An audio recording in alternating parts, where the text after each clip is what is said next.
Assalamualaikum warahmatullahi wabarakatuh. Saya Ruri Wahyu Adiani Afawati, mahasiswi Teknik Kimia, Institut Teknologi Indonesia.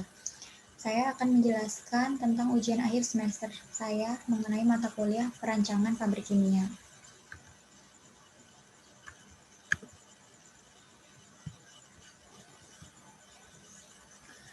Hal yang pertama yang akan saya bahas tentang evaluasi ekonomi, di mana ada 3 aspek yang perlu kita perhatikan, yaitu modal yang ditanam. Modal yang ditanam meliputi modal tetap dan modal kerja.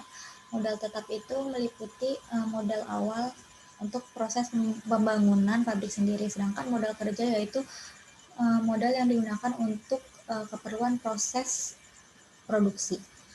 Nah, ada juga biaya produksi. Biaya produksi meliputi biaya bahan baku, transportasi, biaya produksi, biaya overhead, dan pengeluaran umum.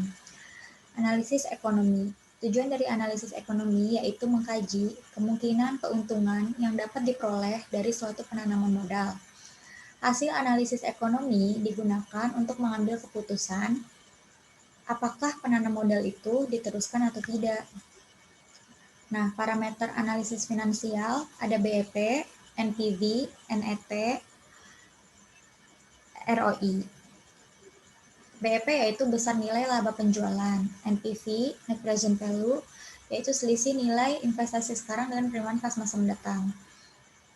Net Benefit Cost Ratio yaitu perbandingan penerimaan bersih dengan nilai biaya bersih total. ROI, Return of Investment, yaitu rasio antara laba dengan modal per tahun. Pertama, yaitu saya akan menjelaskan tentang BEP. BEP atau Break Even Point yaitu besar nilai laba penjualan. Pada keadaan BEP, perusahaan tidak untung dan tidak rugi. Penentuan BEP sendiri didasarkan atas hubungan nilai penjualan, biaya produksi, keseluruhan, dan volume produksi. BEP dapat ditentukan dari total fixed cost dibagi KMP. Sedangkan KMP ini yaitu kontribusi marginal dalam persen. NPV, Net Present Value, yaitu selisih nilai investasi sekarang dengan penerimaan pas masa mendatang. Suatu proyek dapat dipilih jika NPV-nya lebih besar dari 0. Dapat kita hitung juga rumus NPV, di mana BT penerimaan pada tahun T, CT biaya pada tahun T, N umur ekonomi proyek, I suku bunga bank. ROI atau Return of Investment, yaitu rasio antara laba dengan modal per tahunnya. ROI dapat dihitung dari laba dibagi dengan modal tetap dikali 100%. Besarnya ROI minimum dalam persen yang dapat diterima berbagai industri yaitu bermacam-macam nilainya. Seperti di sini ada industri kimia. Risikonya kecil jika nilainya 11, risikonya besar jika nilainya 44. Maka dari itu kita harus mengambil nilai yang lebih kecil. Net BC Ratio atau Net Benefit Cost Ratio yaitu perbandingan penerimaan bersih dengan nilai biaya total. Net BC Ratio, Net Benefit Cost Ratio merupakan perbandingan antara total nilai penerimaan bersih sekarang dalam tahun-tahun yang bernilai positif dengan nilai biaya bersih total sekarang dalam tahun-tahun yang bernilai negatif. Bila net BC-nya lebih dari 1, maka proyek dikatakan menguntungkan. Selanjutnya saya akan menjelaskan tentang pengendalian proses. Sistem kontrol sebuah pengendalian proses dalam suatu industri kimia itu sangat penting. Kenapa? Karena sebuah proses itu dikontrol untuk meminimalisasi adanya disturbance. Nah, sebuah proses yang dikontrol adalah sebuah sistem yang terdiri dari 2 sistem yang berinteraksi. Nah, kebanyakan sistem yang dikontrol itu adalah sistem yang berumpan balik. Dapat dilihat dari gambar ini, ada proses. Di sini ada sebuah proses, sedangkan ada masif disturbance-nya, lalu di sini ada output-nya. Untuk menjaga proses agar tetap stabil, maka diperlukan sebuah controller. Nah, bagaimana kita mengendalikan controller ini? Kita butuh monitor, observation. Monitor ini untuk memonitoring adanya gangguan selama masa proses dan untuk mengatur juga untuk pencegahannya.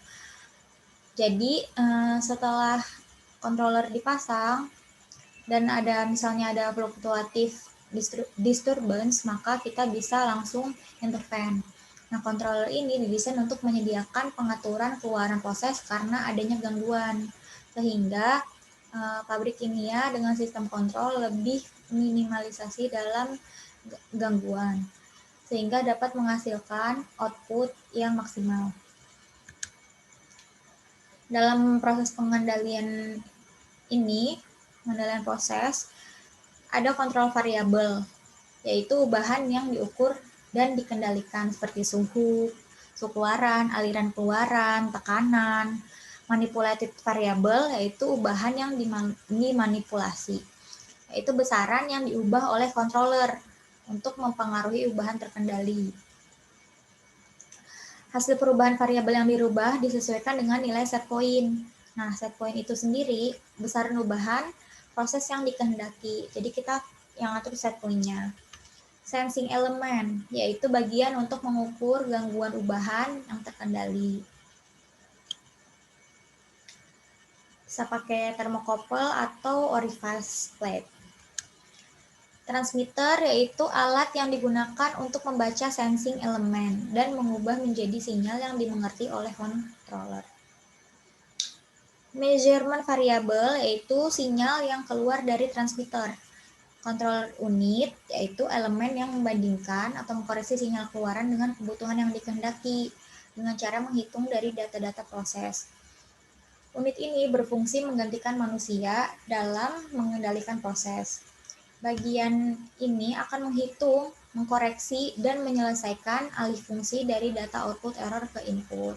Sehingga dalam suatu proses pabrik kimia yang memakai pengendalian proses, yang diharuskan memakai pengendalian proses, meminimalisasi adanya human error. Final element control yaitu bagian akhir dari alat pengendali yang berfungsi melaksanakan perintah sinyal koreksi yang keluar oleh controller. Valve contohnya. Disturbance yang tadi saya jelaskan di awal yaitu gangguan, yaitu besaran yang dapat mengubah ubahan terkendali yang biasa juga disebut dengan load. Transmission line yaitu bagian alat yang berfungsi untuk aliran sinyal, dapat berupa pneumatik maupun elektronik. Error yaitu selisih antara nilai set point dengan measurement variable. Nilainya dapat berupa positif dan juga bisa jadi negatif. Nah, dalam pengendalian proses sendiri ada sinyal transmisi. Sinyal transmisi pneumatik atau tekanan udara normalnya yaitu sekitar 3 sampai 15 PSIG. Gambar sinyalnya pada PNID dapat dilihat di sini kayak pagar begini. Yang kedua, elektronik normalnya yaitu 4 sampai 20 MA. Ini garis-garis begini. Yang ketiga, digital atau discrete, 0 dan 1. Nah, untuk mengubah dari satu sinyal ke sinyal yang lain digunakan transducer. I or P artinya mengubah dari sinyal listrik, I ke pneumatik. Nah, selanjutnya saya akan menjelaskan tentang tugas akhir yang sedang saya kerjakan. Tugas akhir yang sedang saya kerjakan ini berjudul Prarancangan Pabrik Kimia. Prarancangan Pabrik Kimia Solvent Bu35 DICE. Kapasitas 8.000 ton per tahun. Di mana solvent Bu35 ini kita buat dari 1,4 dihidroksiantrakuinon, direaksikan dengan N-butilamin dalam dia kondisinya reaksinya basah, dikatalis dengan anilin dan juga air menjadi solvent Bu35. Solvent Bu35 ini sendiri berbentuk serbuk. Nah, untuk apa sih solvent Bu35 ini? Solvent Bu35 ini berfungsi untuk memberikan warna pada bahan bakar. Nah, karena warnanya dia biru, maka kita gunakan untuk menggunakan pewarna Pertamax. Kenapa sih minyak bumi itu harus diwarnain? Nah, untuk meminimalisasi adanya pengoplosan atau kecurangan pada saat kita menjual produk-produk itu sendiri. Jadi makanya kita berikan pewarna untuk membedakan antara itu premium, pertamax, pertalite, ataupun pertamax turbo. Untuk penentuan kapasitas pabrik kami ini, sini ada analisa ekonomi. Data konsumsi solvent Blue 35 ini sama dengan data sekunder konsumsi bahan bakar pertamax di Indonesia per tahun yang telah kita proyeksikan. Sedangkan data konsumsinya dari 2020 sampai 2023 totalnya yaitu 44.655,58 ton per tahun. Sedangkan untuk impornya yaitu 24.690 ton per tahun. Maka dari itu peluang produksinya 20.000 ton per tahun. Dapat dilihat dari kapasitas ekonomis dunia, di mana negara kebanyakan yang produksi solvent Blue 35 ini berasal dari Cina. Ada yang kapasitasnya 1.500 ton per tahun, 6.000 ton per tahun, 8.000 ton per tahun, dan 9.600 ton per tahun. Dari data yang telah kita hitung, maka kapasitas yang dipilih untuk pembuatan pabrik solvent Blue 35 di Indonesia ini yang akan kami buat, kapasitasnya 8.000 ton per tahun. Untuk pemilihan lokasi sendiri, kita pilih di kawasan industri Cilacap. Karena telah memenuhi 8 parameter utama, yaitu pasokan bahan bakunya mudah, karena dia lokasinya berkenaan dengan pasar juga, dengan kilang Pertamina, terus fasilitas transportasinya, ada tol, ada exit tol yang dekat dengan kawasan industri, ada juga pelabuhan Tanjung Intan, ketersediaan utilitasnya ada PDAM, juga ada PLN yang dekat. Ketersediaan tenaga kerjanya juga mudah, ketersediaan tanah yang cocok, dampak lingkungan dan iklim yang telah kita perhitungkan. Dasar pemilihan paten, kita mendapatkan 2 paten di sini, dua-duanya ini sama dari Cina, cuman beda tahun aja. Yang pertama 2015, yang pertama 2016, yang kedua 2015. Kita bisa lihat di sini di mana pada paten 2016 bahan baku yang digunakan lebih sedikit, yaitu 1,4 dihidroksiantaquinon, N-butilamin, anilin, dan air.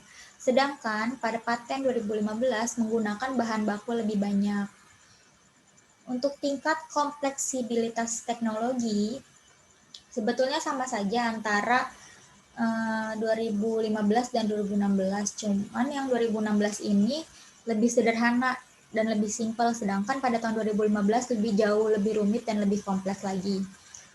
Untuk limbahnya, pada tahun 2016 tidak ada limbah alkali yang mengandung sulfur, sedangkan pada 2015 air limbah banyak mengandung sulfur.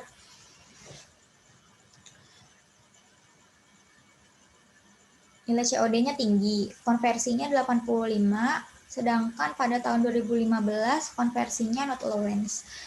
Yield-nya 86,5, dan untuk tahun 2015 yield-nya 75.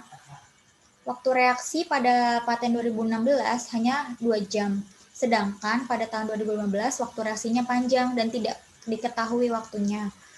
Untuk kemurniannya sebenarnya sama-sama 98,4, tetapi di sini diketahui kondisi operasi pada paten 2016 yaitu 85 derajat Celcius.